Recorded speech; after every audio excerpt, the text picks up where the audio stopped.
The men of this people cover their faces with a blue bandage, while the women have full freedom of action. How the Tuaregs, nomads of the Sahara Desert, live. Greetings. Today, we will talk about the so-called blue people leading a nomadic lifestyle in the largest desert in the world. For what purpose do the women of this people keep slaves in their households? Is it true that Tuareg men cover their faces even while eating and sleeping, and what is the reason for such a tradition? And why to meet a blue man in the Tunisian Sahara is a bad sign? Be sure to watch the video to the very end to learn all the details of life of this amazing people, the first mention of the Tuaregs and their settlement. As it should be, first let's talk about the history of the origin of this amazing people. And although for the most part blue people are nomads, some of them still move to the countryside and even cities. Of course, within the countries of Africa. So the first mention of the Tuaregs dates back to ancient times. Ancient Rome, carrying out a series of conquest campaigns, destroyed the civilization of this people on the territory of modern Libya. Out of desperation, the Tuaregs retreated to the borders of the Sahara. From then on, the desert became their home and refuge. Due to the warlike nature of the blue people, they never managed to recreate the original civilizations, conquer many lands, and establish power. It is no coincidence that representatives of this people raised entire rebellions, but they never achieved the desired result. But the nomads were able to take control of caravans in the desert as well as black slaves. And although the latter were intended for resale, the blue men did not hurry with this issue. Some of the slaves received the freedom granted to them by the Tuaregs, and some even assimilated among the nomads. Even now, nomadic women have former slaves in their families who help with household chores and perform a number of important jobs. By the way, from mixed marriages of black and white people were born strong, physically developed, attractive children. Then, during 7 centuries under the influence of the Arab world, the Tuaregs were forced out of the northern part of the African continent. That is why the nomads accepted Islam and other traditions of the Arabs. Nevertheless, the blue people were never able to submit to a foreign nation. To date, about 5 million Tuaregs live in Africa. They are located on the territories of such countries as Algeria, Morocco, Libya, Mali, Niger, and Burkina Faso. Also, some of the blue people, about several thousand people, emigrated to Israel. There they received citizenship on legal grounds, features of life and life activities of nomads of the Sahara. Most likely you have already guessed that the Tuaregs are a people that differs significantly from all others. And this is quite understandable. Take, for example, the tradition of wearing a bandage on the face of men. In the classical understanding, this is done exclusively by women of Eastern countries. But the blue people made an exception in this respect. We will return to this issue, but a little later. In the meantime, let us familiarize ourselves with the life and peculiarities of nomadic people. The Tuaregs speak a language that belongs to the Berber language group. As for religion, the blue people are Sunni Muslims. They belong to the southern Caucasoid race. The nomadic people of the Sahara have been farming for decades. Tuaregs grow vegetables, cereals, and legumes. They also raise small cattle. Some of the blue people over the years have adapted to nomadism with herds of ships of the desert, camels. Did you know that the Tuareg give an important role to the upbringing of their own children?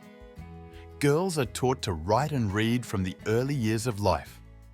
To make you understand, these people have even managed to preserve the original writing called Tifinagh. However, in everyday life, the people use the Arabic script.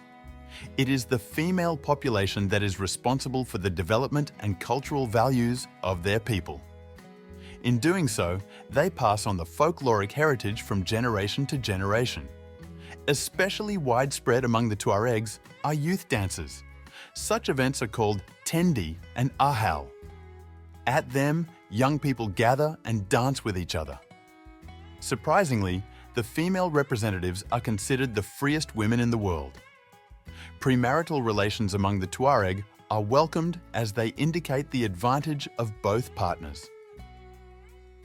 Respect and freedom among the blue people come first. Do you want to know about the Tuareg family tradition? It turns out that after the wedding, the new family goes to the spouse's tribe. The newlyweds settle next to the bride's mother. Since matriarchy is important here, there are more women than men. The account of kinship begins on the maternal line. But everything that concerns inheritance is passed on the paternal line. In general, representatives of such people are not only cultural, but also friendly and sociable people. They are always happy to welcome new guests. And this despite the fact that once the Tuaregs were expelled by the ancient Romans, after which they had to adapt to life in the desert. The big secret of the blue armband.